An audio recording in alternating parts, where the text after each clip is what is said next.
Hey everybody, this is Ross McKnight Oceanlu, and this is Daniel Montgomery, who's a native son of Louisiana. He's currently up in Pennsylvania. He is also one of the um, one of the organizers at Christendom Quarterly.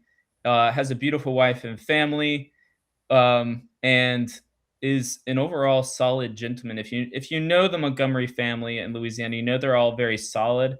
They're classy people, and you know what? You know what makes me something that makes me think when I talk to like your cousins, is their manner of speaking is always very proper. It's not like prudish or sort of like hyperbolically highfalutin, but it's always very like just they won't sink into gossip.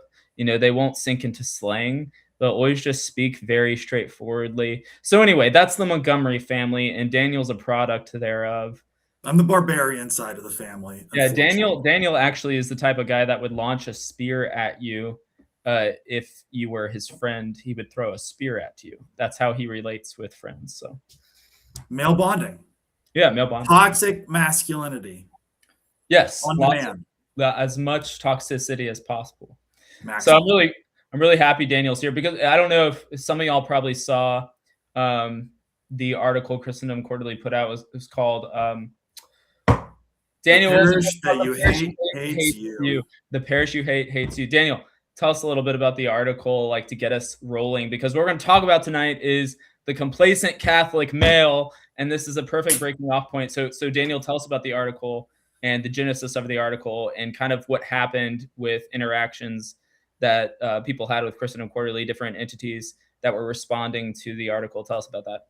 Well, I'm only one of a whole crew of guys who worked on that article and are writing for Christendom Quarterly.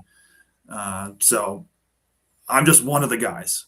But what we realized was that many of us had a very similar story of being raised in a Catholic household or a Christian household, going to a Cardinal Newman school, or having some kind of a conversion experience in college or in young adulthood, and deciding that we were going to do something, that we were going to do something. We saw the decay, we saw the demoralization in our parishes, we saw the degeneracy all around us, and all of the written stuff from the church. I mean, you constantly heard the new evangelization. We need the youth to come in. We need, we're just waiting for this new wave of backup to come into the church. And that's you guys. I mean, that's the message that was basically pounded home. Yeah, we were the backup. We were the backup. We were the next wave. It was like the Rohirrim coming over the hill. That's how we were Right. treated. We're like, if you just show up, everything is going to be, you're going to walk in, here's all the arguments you're going to use, and we're just going to have a new wave of people coming into the church. And so Well, we were like, they were let's go. expecting when we crested the hill, they were expecting to see felt banners, but all they saw was spearheads. And what happened? Yeah. I think none of us realized this at the time because we each had our own little place. And I think most people had some level of humility. We went in and we had some success. We got pumped up. We said, this is awesome. We're bringing people in. We're having a huge impact. And then people get shut down. And nobody could understand why. Nobody could understand why. I think you probably had this experience. I had this experience. I design retreats where the kids would go from, we'd have 10 kids come to retreat. By the end, we had 100 kids coming on retreat. And all those 100 kids were ready to come bring their friends. They were talking to their parents. They were showing up for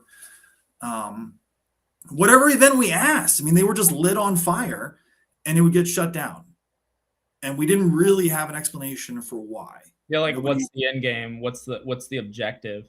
That's what gets weirder and weirder until you finally figure it out, and you're like, oh, now I know Yeah. what's up. But yeah, so like we were talking before we started streaming.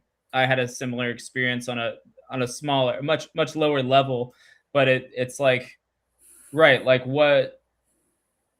what are we trying? Are we actually trying to accomplish what we say we are trying to accomplish? But it turns out that a purpose of a thing is what it does, and When we you ended see a up, system working, yeah, when you see a system working over and over and over again, I think most of us real thought maybe it's me. Maybe I'm, maybe this is a moment of humility. Most of us, like I prayed, which I'll never do again. I'll never pray the litany of humility again. Jesus grant me the grace to desire, others to rise and me to fall, others to shine and me to be pushed behind, right? At some point, I think most of us had this like experience of maybe, maybe I'm not really doing a good job. Maybe all these kids and all this success and parish events blowing up and um, it looks like people's lives are being changed, but maybe that's just me and my ego. I'm a very prideful person. That was a natural thing, I think, for most of us to think. So we would step back and then everything would melt down within 6 months, within a year. It would all just disappear. yeah, And planned obsolescence. planned obsolescence. Yep. And the strangest thing about that experience, I think, for most of us was nobody seemed to care. The priest didn't seem to care. The bishop didn't seem to care. The parish staff didn't seem to care. The principal at the school, if you were working a school, didn't seem to care. These beautiful things that we felt were. Why didn't they care? That's the question.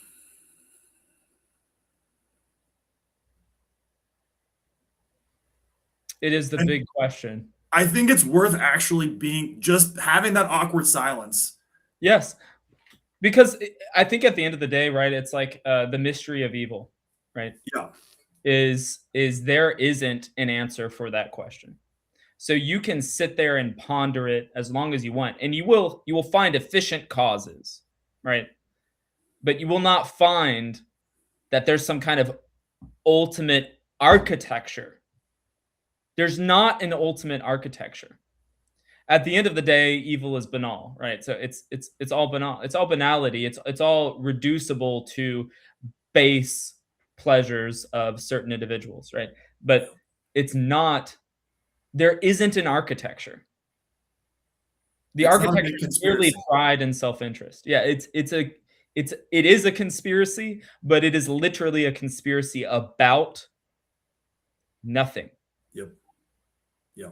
It's And not so the that's why Jesuits yeah, undermining every single parish. It's not some secret message group that's mine because all of us were spread out all over the country and sometimes, over continents. Some of us did missions in different places. Some of us learned new languages to go out and do mission work. right. And um and yet this was a recurrence across parishes, across dioceses, across continents, across countries, across language barriers. It was a continual process that's still ongoing, Right. right? That's still ongoing. Yeah, tremendous effort. There was this um right, there was so much hope in our generation. Um we sensed the hope. We sensed the hope, I think, because the light of truth, although filtered through many lenses, was still reaching us because we still maintained a certain level of innocence. Holy Spirit and the sacraments, man. Yeah, absolutely. So, a testament to the fact that certain Novus Ordo sacraments, when properly executed, are Efficacious. valid. Yeah, Efficacious. Not just valid, efficacious. right. Both of Valid us, and efficacious. I mean, I don't think both of us ended up from. I was a drummer in a charismatic praise and worship band, And I right? was a guitarist in a charismatic praise and worship band. Ross and I go all the way back to our childhoods Yeah. growing up in a very active and in a lot of ways very beautiful youth group. And we've gone all the way from that to TLMs, preferably in silence. Yep. Yeah, And I'm a low mass that's yeah, like, we're low mass people. dude, like hit me with a low mass any day. I'm doing great. Like, boom. I'm in So the zone. how did we go from Pinnacle noble simplicity. how did we go from double bass pedal, right? As big of an amp as you can get, right? Both That's of right. us totally committed to absolutely shredding Dude, for the glory of the Lord. I spent To like $400 on a Marshall stack, and Yep, then I let a friend tell me he didn't like the sound, and I got rid of it. You you know, that's played in a ska band. I came to see you the ska play band. in a freaking awesome ska band. In like painter's suits, right? We're in like painter's With suits at the a Mansfield Trailhead. Anyway, so yeah, and those things were compatible in our minds too. Like they you were and I, efficacious, dude. we met one time. We were trying to start a rock band or like a metal band or something. There was like one practice, Yeah. but like those things were compatible. Not like I'm not saying that all music that is not liturgical is bad. I'm just saying like the whole music scene. We were like able to go be in and of the world, right? Able to be in and of the world somehow. And your faith, both of our faiths, influence. I remember you having exes, right? Oh yeah, straight edge. Being totally straight edge, right? We weren't partying, we weren't sleeping around. I still haven't done any drugs, right? We still didn't touch, didn't use any out like that. It was as clean as you could be. Like the Yep. sacraments and the worship of God that we did in that time was efficacious. Yes, And I and agree. I've had to tell that to a lot of my TLM guys that No, yeah, I think it's I would say it's an extraordinary condescension of God, but yes, yeah, it had to be efficacious by the witness, right? The fruits. and So, being in Louisiana. but right, here's the thing. This is what I think the fruits are. I think the fruits are that you then exit to the TLM. Like that's Ex- the fruit. Explain more. So it was a preparatio evangelicum, right? Now we're talking, baby. Right. Now So we're that's, I talking. think that the Novus Ordo for me was a preparatio for the Latin Mass Yeah. because of the authenticity of the doctrine that was juxtaposed to an inauthentic faith that I witnessed in a lot of people. And Yeah. like, don't get super angry at me, people. I had like there were like wonderful people I grew up with, wonderful adults that were doing their best to form me, and I Huge think blessing. completely sincere, completely sincere. But that didn't stop the bleed through of inauthenticity. And so that's, I think, the grace literally that I was receiving through those valid sacraments prepared me for the more meritorious worship of God, Yeah. which is objectively so. It's objectively more meritorious. Father Ripperger writes a good article about this. It's called The Merit of a Mass. You can find it online. It's like a PDF. He's on a tear, man. He's on a He tear. is. He's on like Sean Ryan or something. Yeah, he's crushing. I love it. So that's the backstory for me and Daniel. The backstory is like Novus Ordo. Like I went to Catholic Charismatic Renewal of New Orleans retreats. I still got the T-shirt. I should have worn it for this. Actually, I No, have it upstairs. I wouldn't have been able to continue the stream. Uh, so that's the background and like music, like ska, rock, stuff like that. Blah blah blah. You know, I even like tried to do metal. I wasn't good at it. So and then like full spectrum. I went to Belmont Abbey College, and then I that was like the first time I went to a TLM when I was at college there, Same. Ave and Maria. then came back to Louisiana. Left for like 10 months to do a job. Came back, went to a TLM in Lacombe, was turned off completely. Uh, then a friend got me going like before COVID. And then COVID hit and it was like, Boom. yeah, just drop everything and run. Yeah.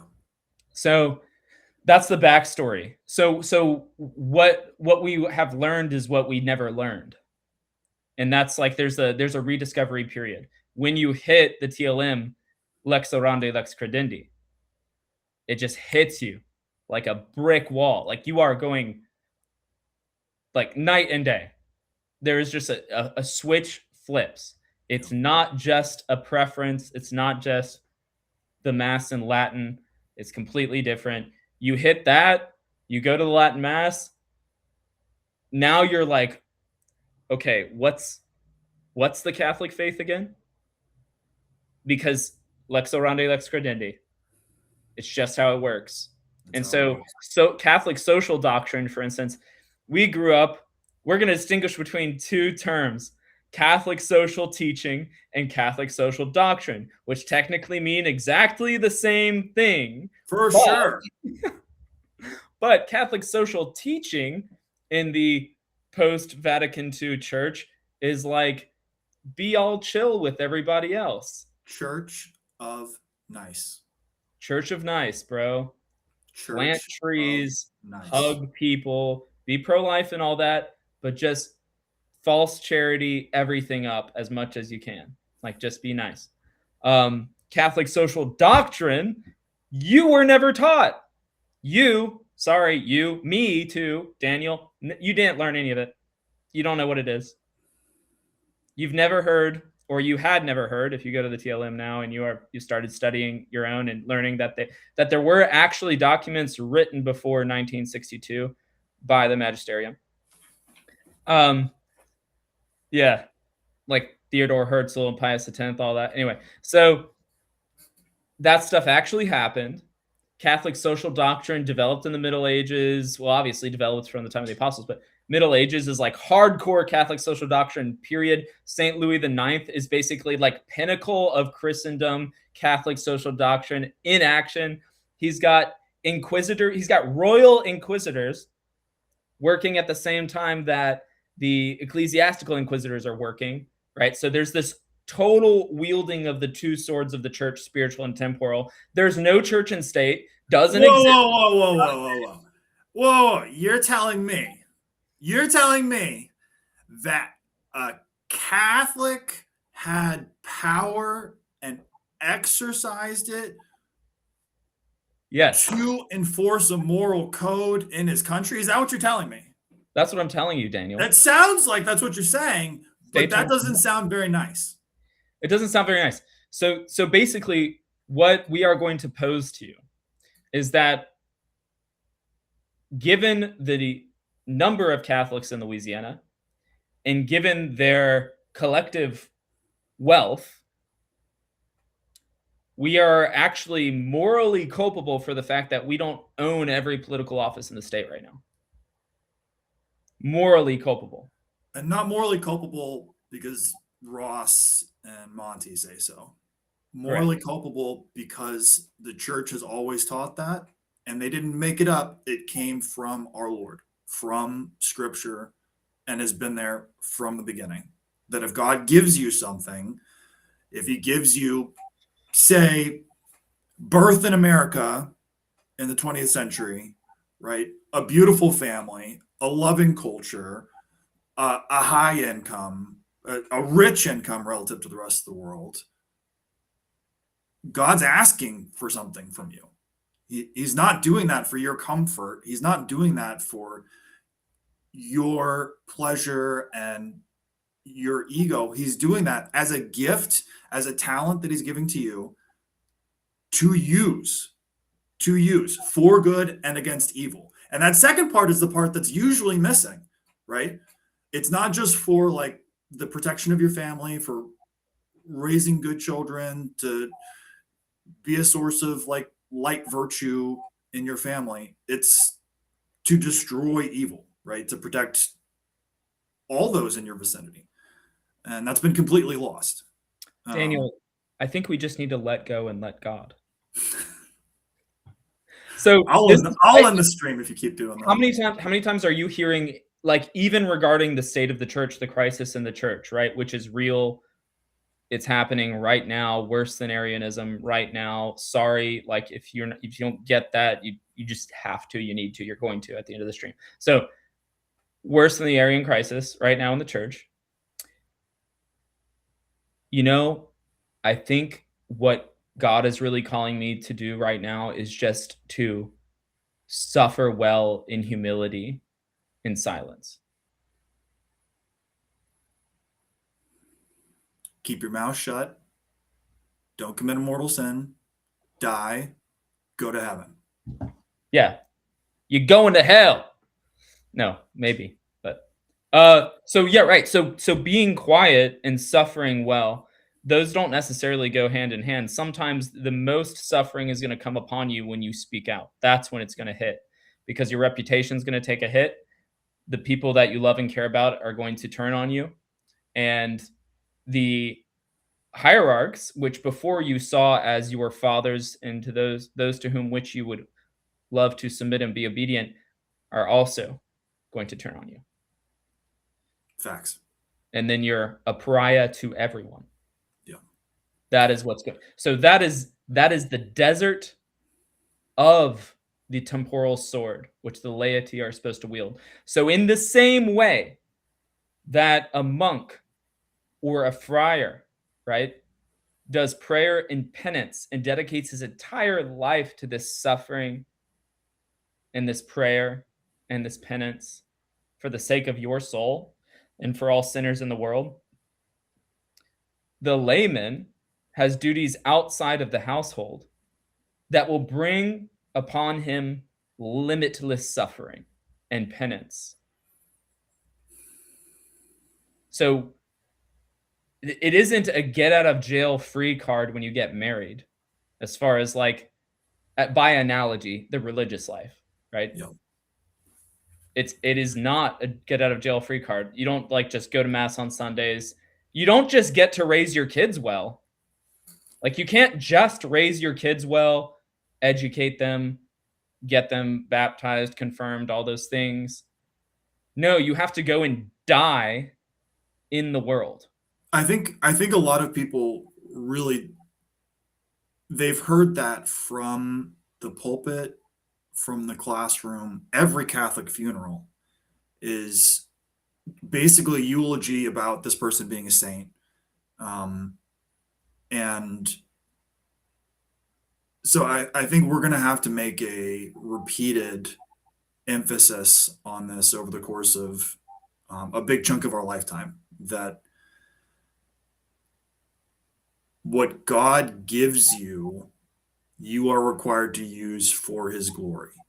The King of the universe has given you whatever it is that you have, everything that you have, right? He's probably offered you more than you have, but whatever you have, that is a gift to you that is meant to be used for his service and glory. So And the silent watchman, what does Gregory the Great say about the silent watchman? This is from Regula Pastoralis. So in regards to salvation, I think this will lead into like how our social duties are dependent, or sorry, our salvation is dependent upon whether or not we perform our social and political duties. yeah, you start. So this is Gregory the Great, Regula Pastoralis. Quote, he who has the duty to correct and fails to do so becomes guilty of the sin he permits. End quote. I'll top you off with Pope St. Pius X. All the strength of Satan's reign is due to the easygoing weakness of Catholics. That was a big topper. So I got another one. Man, easygoing weakness. I think that's everywhere. So I've got a good example.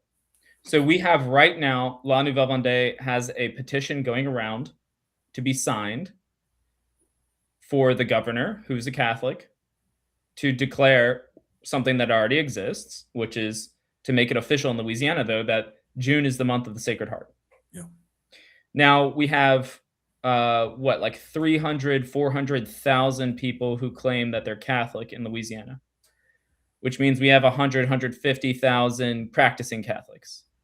which means we should easily have like 15,000 signatures. It's such a And low we bar. It's such a low bar, even like talking about it. 15,000 is like zero in Louisiana. That's ground zero. We've got Monty's out and back again. Okay. So we've got 700 something right now, like 717. And so many guys have been sharing this around and like even talking to like state level officers of a particular group that's Catholic, right? Saying like, hey, we should use this platform to spread this around, this grassroots thing, blah, blah, Yeah. blah. And we have 717. Now, at 1,000, it does make sense for me to go ahead and submit the formal petition. And I have 3 priests that have agreed to sign letters of support, which is beautiful. But if it gets to 5,000, that's where the governor can't really ignore it. Yes. Like he's got to do something politically. He has to do something there. It'd be hard to say no, basically. So we should easily have 15,000 by now because it's been running for about a week. Yeah, I think about a week, a little longer. Yeah, maybe a week and 2 days. So we should have 15,000. We've got 717. This is a like click type thing, right? Like 60 seconds. And yeah, so it's a thing that's it's such a low bar, right? It's not even I would say it's not even a bar. It's kind of like a default, like it's almost like, is there any merit in doing it in a Do you way? believe things can change and that you can be a part of it? That's it. It's just an exercise in that. You don't even have to believe that. Yeah. You don't even have to believe that something's going to change because the losses that you experience, right? If you think that there's no chance of victory, great. You have a supernatural hope. The loss that you experience in doing that, you don't know what effect that's going to have. Your job is to go after the enemy. Your job is to do the good thing and not think about the result because you don't know the result. There's a I lot of think, people yep. claiming right now that we're in the end times. You don't know that. Like I don't care if everything lines up and you've read all the prophecies. I don't care. Yep. You don't know what the end game is, and you cannot change the way that you respond to your duties and to your responsibilities based on that. I think most people wage a war. I do. I wage a war inside of myself with those things where I think, do I want to put myself in conflict? Right? If I do that, I'm putting myself in conflict in some way. I think And immediately, yes, I want conflict. yeah, right. You and I, but I think you and I have to realize like that's some of that's part of our nature It innately. is, yeah. We've never seen a fight that we didn't like. We've never encountered some kind of a bad guy that we didn't want. And that's not true of everybody. And a lot of guys have had that drilled out of them since childhood, right? There's been Oh, a war absolutely. on testosterone. There's a lot of reasons why guys might just be trained spiritually to avoid conflict, right? Right. To avoid They weren't told open thy mouth for the dumb, defend the poor and needy from Proverbs. They weren't told we must obey God rather than men. They weren't told the first duty is toward God, the second toward one's country, next they towards were parents. told be nice. They weren't told when the ruler becomes a tyrant, the members of the body politic are bound by their duty to the public welfare to correct him, even to the point of killing the tyrant, which is why personalities like yours and mine exist because we have a particular mission in the milites class, the military caste of the church militant of the temporal sword to do these things. And therefore, we have to respond to them. Obviously, we have to train our appetites, but then we have to respond to them. It's not enough just to train your appetites, it's not enough to be continent. You then have to exercise natural virtue based on the capacity you've been given. Yeah. And so, what Monty and I understand very, very well is what he just said, which is that so many people, it was beaten out of them. It's beaten And it out. was, if you're watching, it was beaten out of you. It was beaten out of me. Like all the way through college, it was beaten out of me.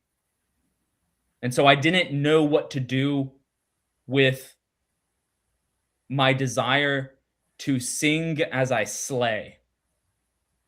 I didn't Love know it. what to do with my desire to go joyfully into battle. Like this is a personality thing we need to explain. Choleric men,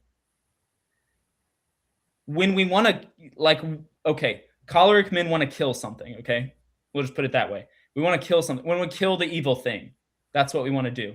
Like the whole kid with a sword, all that, like all the Yep. way to adulthood, doesn't ever change. We're always like, I want to kill something that's evil, and it's not something. It's not hatred. It's not. No, it's love. It's like a lot of people are not going to understand this level of charity, or not level of this type of charity that exists, which is the same charity that people don't understand exists in relation to the death penalty, which is that is a tremendous grace to know the hour of your death. Only some great saints knew this. And then the criminal, the lowest of the low, gets this grace because God gives us the civil arm, the temporal sword, to give him that grace of knowing the hour of his death. So that's true charity. So when we seek to go into battle, it's this joy of of of a type of charity a lot of people might not understand if they don't have a choleric personality, where we get to do this we get to literally spend every last ounce of our being for the truth. And that is the joy of battle that the great epics sing about, right? It's a And beautiful thing. Monty knows something about this. I do. I think the reality is, um, a lot of guys are talking about this. I mean, there are other people that are at the tip of the spear with this. But and in Louisiana, it was actually Louisiana still has a tradition of all boys and all girls schools. And so there was some protection from the overwhelming feminization of teachers, right? Right. Um, Many men have never been punched in the face. That is true. Many men have never been punched in the face. And they have I got been punched in the taught, face last week. they've been taught a feminine fear of violence. And the reality is, you get up. You can get punched in the face 100 times in a day, and you can still operate, right? Yeah. The violence is far less frightening and far less damaging than femininity and feminism um, wants us to believe. And that's kind of the first step for a lot of guys, is to go out with a buddy and have like the Fight Club experience of, I want you to hit me as hard as you can. Right. And they do that, and you're okay. It feels amazing. It feels amazing. It feels amazing because the whole world opens up to you, and you realize having violence done unto me and doing violence to others is not the end of the world, right? It's just not. And I don't have to be as afraid of it as I was trained to be from childhood. It's Right. not scary. It's so in a time of complete social degeneracy and decay, violence properly executed, properly used, properly Yeah. applied is the best cure. And again, we're not saying like, you know, so this is the thing.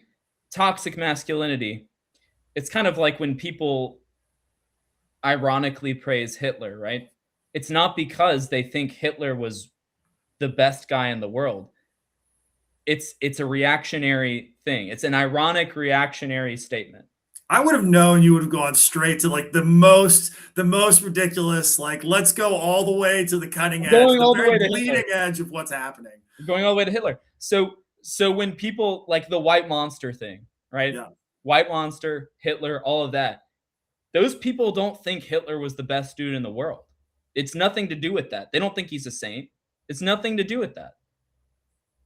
It's a response of it's the response of the masculine spirit to order and dignity and honor.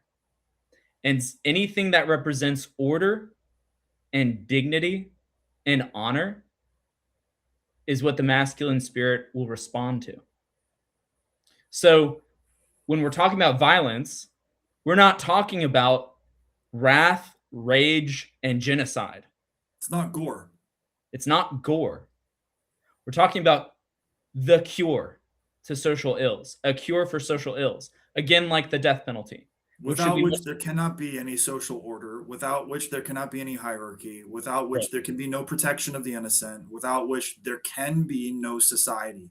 There can be no functioning society without men who have embraced violence as immoral right and duty. An obligation, right? Yes, yeah. A duty. End of story.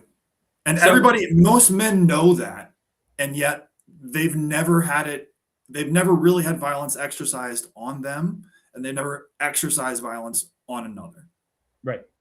Maybe in sports, but even then, like sports are not what they were 30 years ago, 50 years ago, right? So this is what's interesting, I think, in regards to violence. And I would say that we are speaking about physical violence. Yes. Unabashedly. But we're also speaking about social violence in the sense of Catholic action. Yes. Which requires the full application of your intellect and your will and your material goods and your physical goods, your energy, right? So to engage in that war, it is a war. It is a war. It is a spiritual war. If I don't know how else to say this, I don't really have like a very good philosophical vocabulary for this.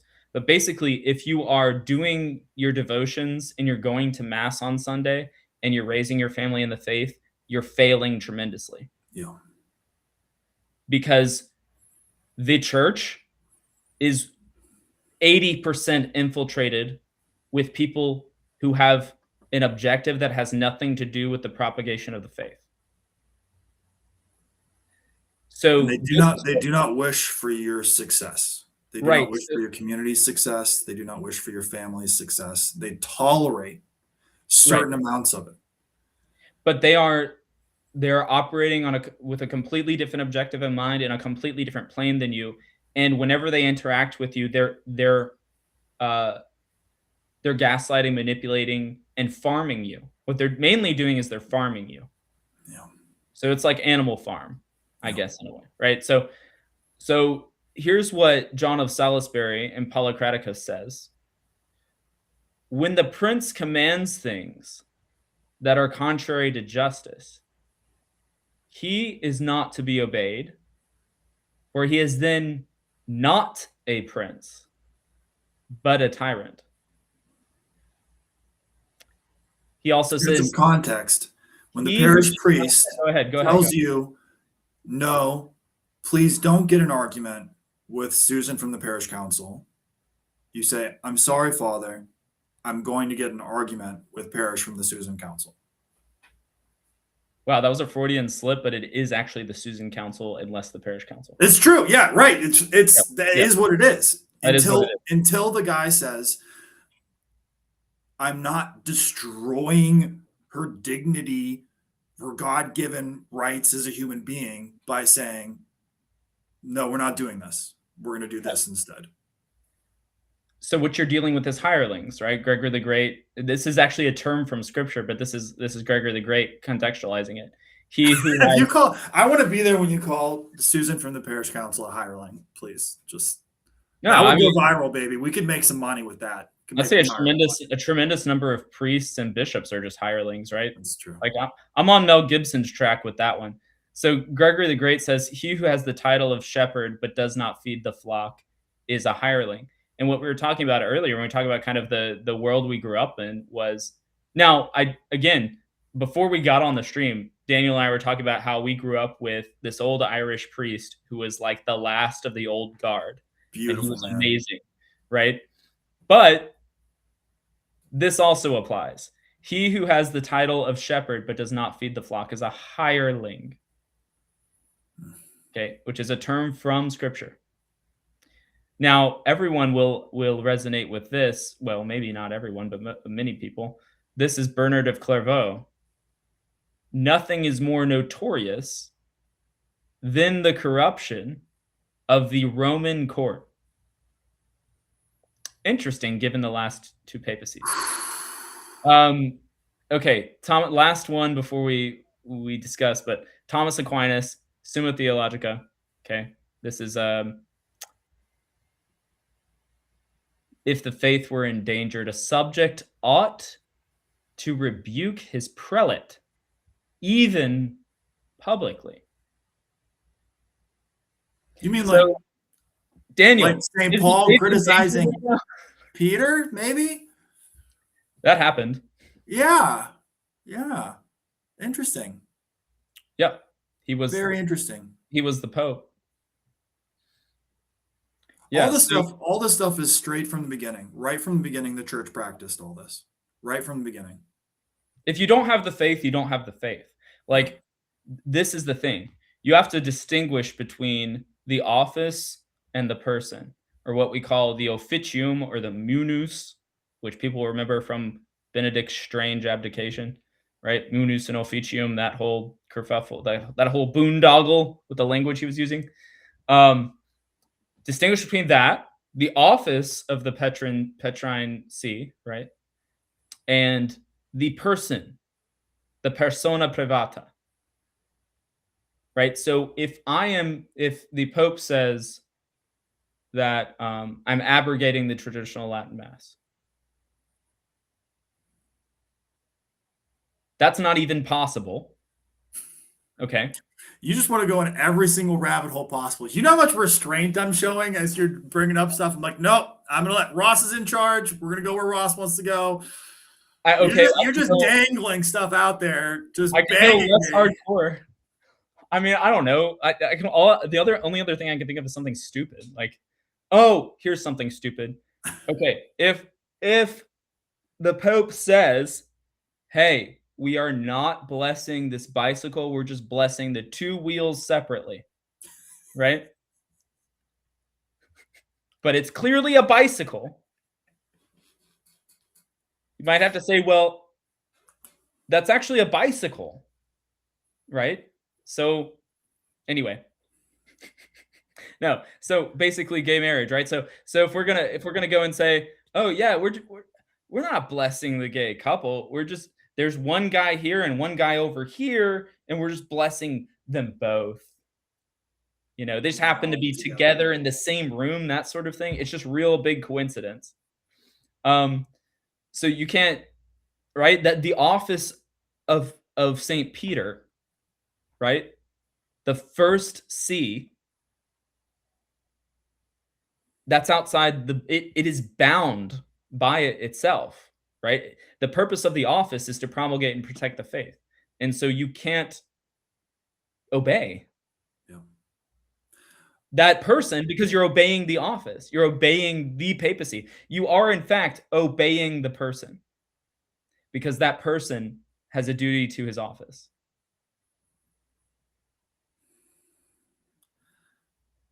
All I can say without derailing your whole thing is to say that I think there have been many times in our lifetimes, and as you go back in history, you see this. There have been many times in our lifetimes where it seemed pretty obvious that a pope was trying to go outside, that he was like that there was a will to teach something contrary to the faith, and yet he was prevented. That right Yeah, up to the edge, right up to like I want to get rid of the Latin Mass. I want to destroy it. I want to make sure it's gone forever. I want to bless this gay couple. I want to right all these different and they were prevented. And I've been able to see I've started to look at things from that perspective as proof that the divine protection of the church is still there, because you could see that that was an attempt to do that, right? And it's right up to where it's so close to being contrary to everything the church teaches, and yet prevented. And yeah. I think that's the Holy Spirit at work. I think that's very clearly the Holy Spirit saying, nope, nope. So without going too far down that rabbit hole, what we can refer to is like local situations, right, that require Catholic action, which is um, like in the Archdiocese of New Orleans, for example. Let's just hit as hardcore as we can. There's a situation at a local parish. I ask that you pray for the priest, where the Archdiocese is basically strong arming them into selling one of their primary assets that helps fund their parish, Yeah, right? And this is in the wake of the settlement of the bankruptcy, right? yeah, Okay, there's another parish that's pretty financially stable. They're basically pushing those parishioners into an unstable parish with not very nice buildings, right? And I mean, pattern recognition, right? So first of all, whose money pays for everything that the church owns? Okay. And then secondly, whose money was used to pay for the settlement? And then thirdly, who is now getting the honor and privilege of paying for the aftermath? So, one, we pay for everything the church has. Two, we pay for the sex abuse done by corrupt clergy. Three, we pay with what we have left to clean up the mess that's left behind. yeah, Okay, so what I recommend strongly to you is to make darn sure whatever donations that you give to your local parish are specifically allocated where you want them and cannot be garnished by your diocese if you are in a corrupt diocese, and there are plenty of those. yeah. Because that is not the work of the church. It is not it is not tithing to give money to corrupt people to do corruption. Yeah. And do you think that they're going to stop what they're doing? Okay, I have personal experience that says that they're probably just going to continue the whole operation, whatever the operation is behind the scenes. And there's a background here. It's not like, we just one day ended up with a bunch of homosexuals in the clergy.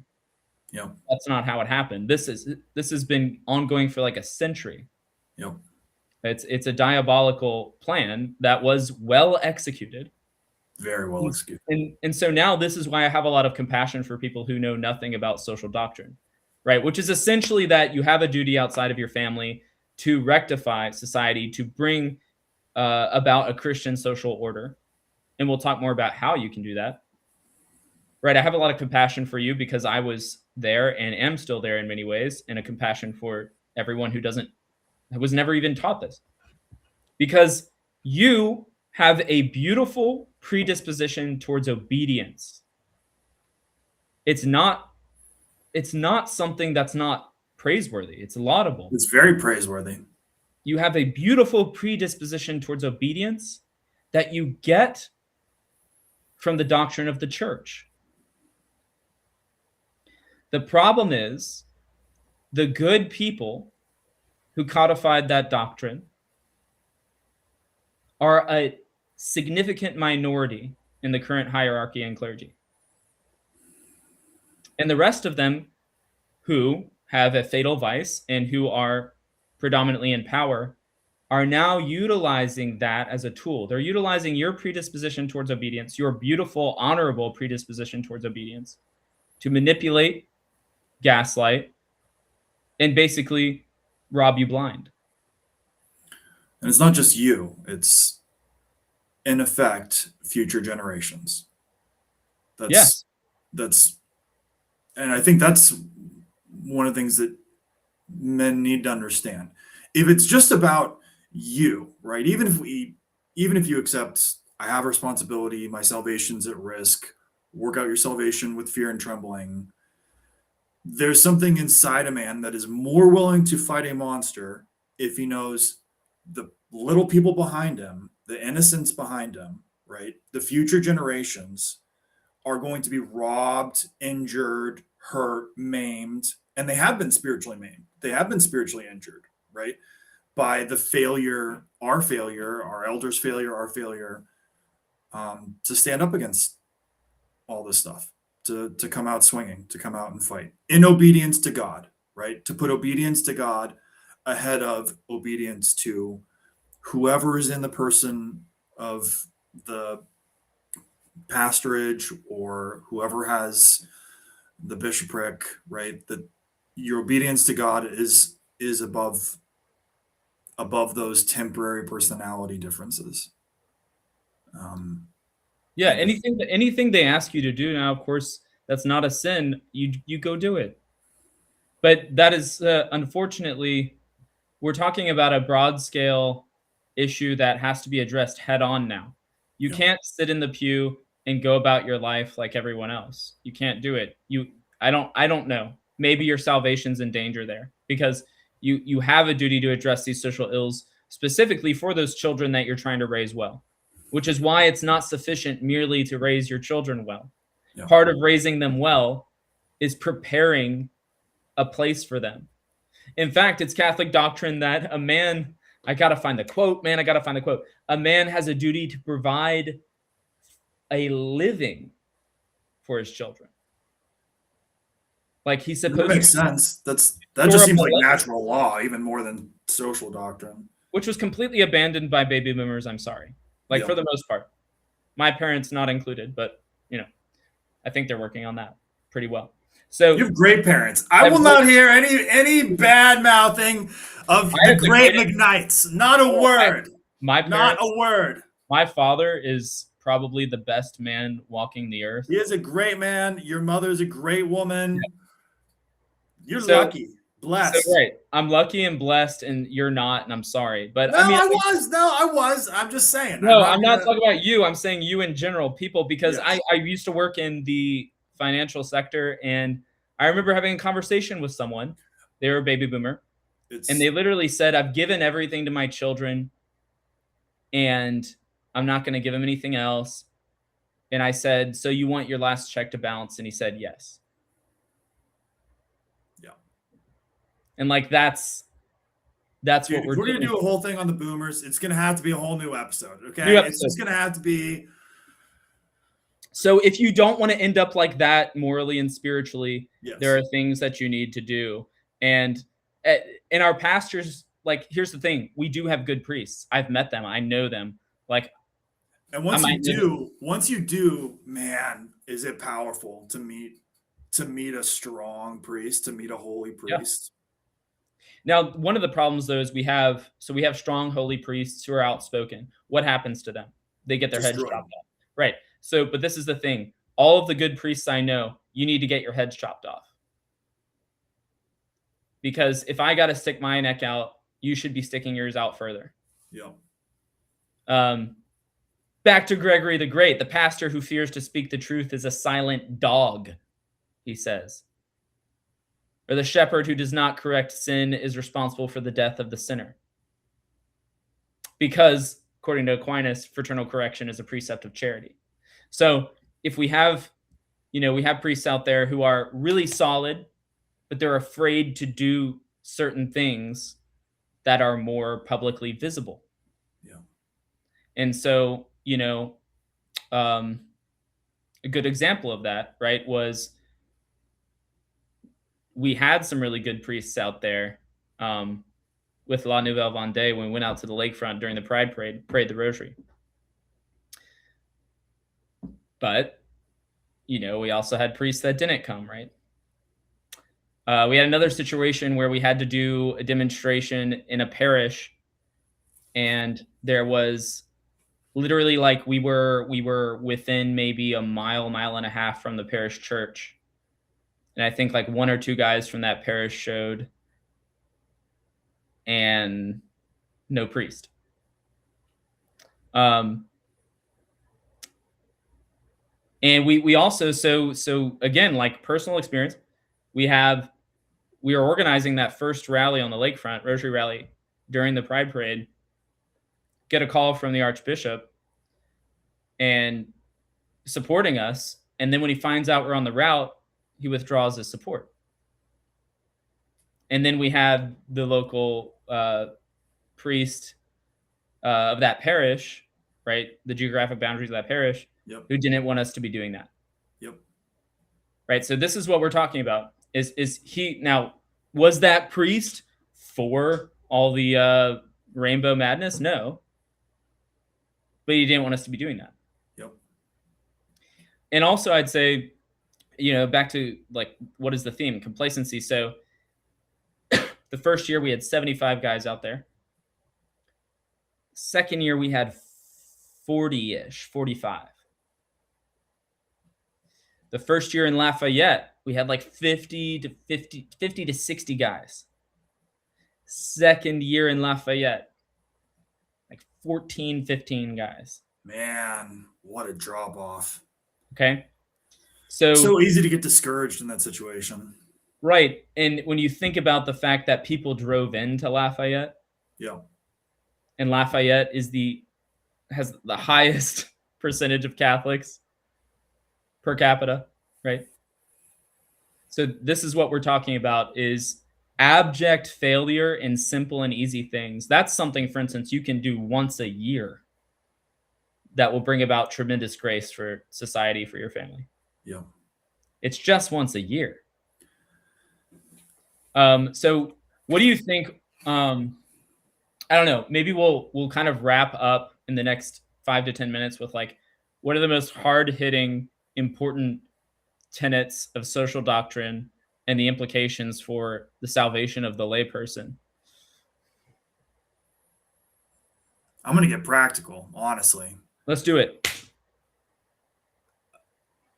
I mean, I think the most important at the heart of this, at the heart of this is, for me, fear and trembling, to work out my salvation in fear and trembling. That, and I didn't, we've only touched on it very briefly, but the core doctrine of the church is maybe not the core doctrine, but a core doctrine is the fewness of the saved, that many will strive to enter through the gate and few will manage to do it. And that's been the doctrine from the church from the beginning. I want to get in. I want to be acceptable to my Lord. I want to get in. I do not want to be thrown out. I do not want to be wailing and gnashing my teeth. I want to be with God. And he's given me these things. He made me a man. He made me American. He made me born now, here, in this time. He's surrounded with these people. He gave me a purpose. And I have a duty to fulfill. It's not always clear what that is, but I have a duty. And if I fail to fulfill it, I put myself in danger. And I endanger all those around me and all those who come behind me. Mm-hmm. For me personally, that's at the core of all this, that God put me here for a reason and has given me a purpose. And part of that purpose involves fighting. It just does. And it's just how it is. I tend to like it most of the time, not all the time. I don't like it when I'm in conflict with priests and bishops. I really, really don't like that at all. And I find it very uncomfortable. And yet, here we are, right? Here we are.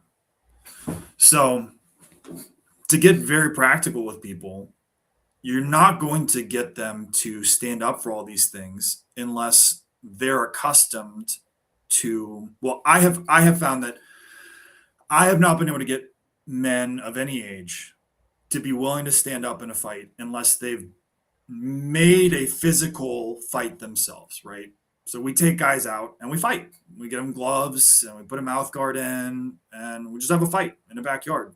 And after guys do that 2 or 3 times, they're much more willing to engage in whatever the combat may be, right? They're much more willing to engage.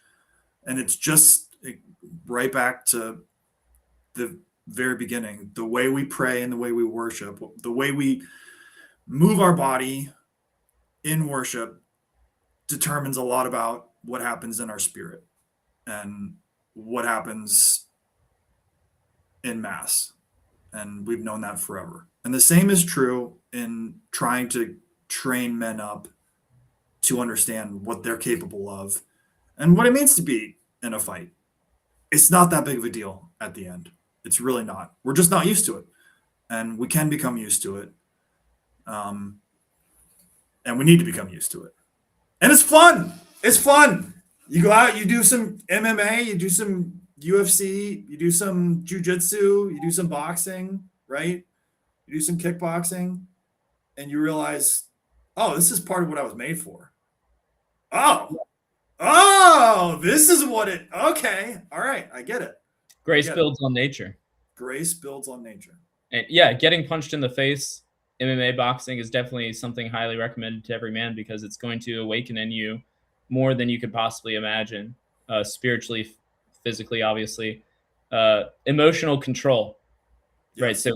So as a man, testing your emotions is probably the height of examining your emotions is whether you can operate cool, calm, and collected in a situation where you're getting the crap beat out of you. And that's when you will know whether or not you would stand and fight to protect your family. So if you're getting the crap beat out of you and you respond emotionally and irrationally, right? Or you get bogged down by how you're feeling and that you feel your heart pounding and you feel your your forearms getting all pumped up with lactic acid, right? And you're not focusing on the objective, on the end. You'll learn about yourself real quick. So to that end, we're doing another MMA night. Let's see, last Saturday of March. I'll put a link in the show notes to that. Yes. I love it. Come on, Daniel, give us your quote about getting punched in the face and as opposed to one punch to the face is better. That's actually we're gonna take a shot at the TLM guys here. Okay, do it, please do. One shot to the face, taking one shot to the face is better than reading 10 biographies of the saints. When it comes to getting men willing to take ownership of their own lives and for the protection of their own souls and those around them, that kind of physical combat is better than any amount of reading. And in some ways you can't replace it, right? Just like you can't replace reading about the mass to going to the mass and kneeling down and being there in worship of God. You can't intellectually replace the physical experience of being in fight. And the TLM guys in particular, my brothers need to get out there and have it out in a field somewhere. For sure. And I mean, there's one saint. If you read about Saint Louis IX, then you would be impelled to go out and fight. It's true. Because he's about running swords through bowels, and things like that. So, yeah, I guess, Daniel, we're going to have to do another stream where we're like, hit it like more catechetical and like actually going through the elements that are central to social doctrine because, I think I'm operating from a position where I have these ideas floating around in my head and our intention for the stream was to be more practical. But so speaking of practicality, like you can get involved with me, you can get involved with La Nouvelle Vendée. You can follow, for instance, Christendom Quarterly, of which Daniel is an editor, and you'll get these ideas right flowing, and then putting them into action is a lot of hard work, and it's a lot of investigative work.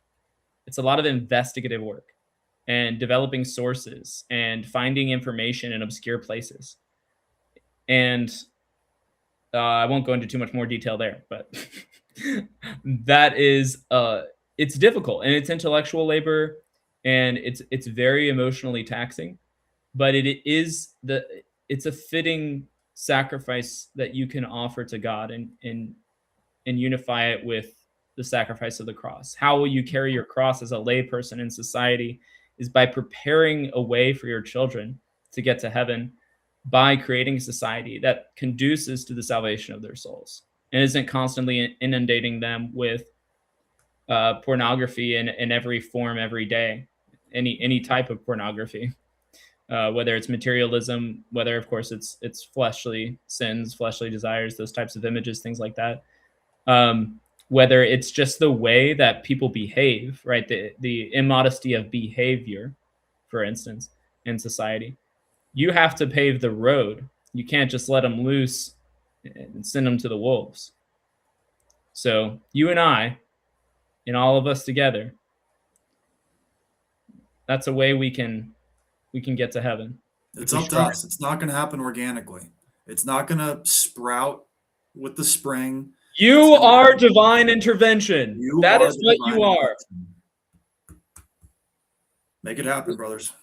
There's not going to be any Deus ex machina going on. Nope. That's you. You are that. You are here. You are given the opportunity to serve the plan. Right? You You've can been say placed no. here. It wasn't an accident that you were put here. It wasn't a act of evolution What do that we you think were divine intervention chosen is? to be put here. Yeah. So, but yeah, y'all are free to reach out to either of us, and we'll do our best to put you on track, and also to work with you because you're our brothers in Christ. And we all have a common mission, which is to create Christendom anew In by America. following our vocations. So, all right. God bless you. Love you, man. Ave Maria. We're gonna Yes. end the stream, and then we're gonna talk about the real stuff on the other end.